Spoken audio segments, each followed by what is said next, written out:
Hello, Thomas Joseph Millian with another study. This study is on sin. Here was my question. Was there any mention of sin before the 10 Commandments? AI Google Gemini said, that's a great question that gets to the core of biblical concept of morality and law. The answer is yes. The concept of sin is mentioned many times and is central to the narrative before the 10 Commandments were given at Mount Sinai, Exodus 20. The 10 Commandments are seen as the formal written and codified law for the people of Israel. However, the Bible shows that a standard of right and wrong and the consequences of violating it, sin, existed from the beginning. Here are the key mentions of sin before the 10 Commandments. The first mention of the word sin. The word sin, Hebrew, chataha, is first explicitly mentioned in the story of Cain and Abel, Genesis 4. Genesis 4, verse 7. If you do well, will you not be accepted? And if you do not do well, sin is crouching at the door. Its desire is for you, but you must roll over it.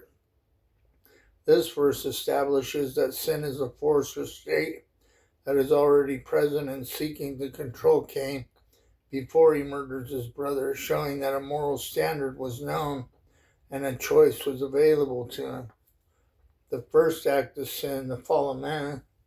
The first transgression in the Bible is Adam and Eve's disobedience in the Garden of Eden, Genesis 3. While the text doesn't explicitly use the word sin in that chapter, the act is the foundation of the biblical understanding of sin.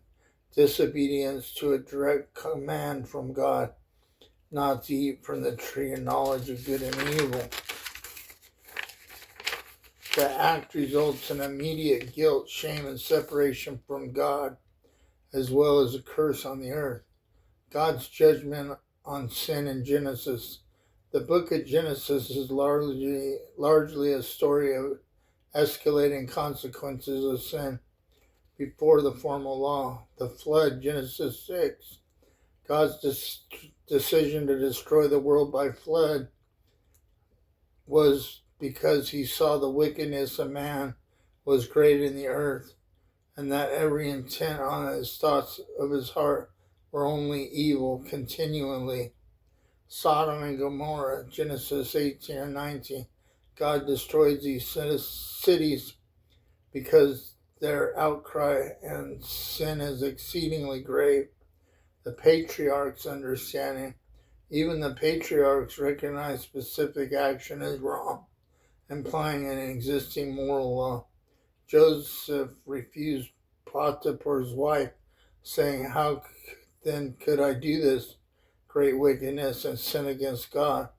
Genesis 39, verse 9.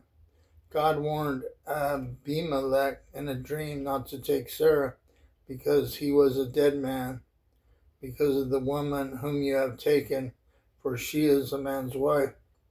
In summary, the Bible presents the moral standard as being inherent in God's nature and communicated to humanity from the beginning. The 10 Commandments doesn't create sin. Rather, they formally and clearly codified or defined sin for the nation of Israel as part of their covenant with God.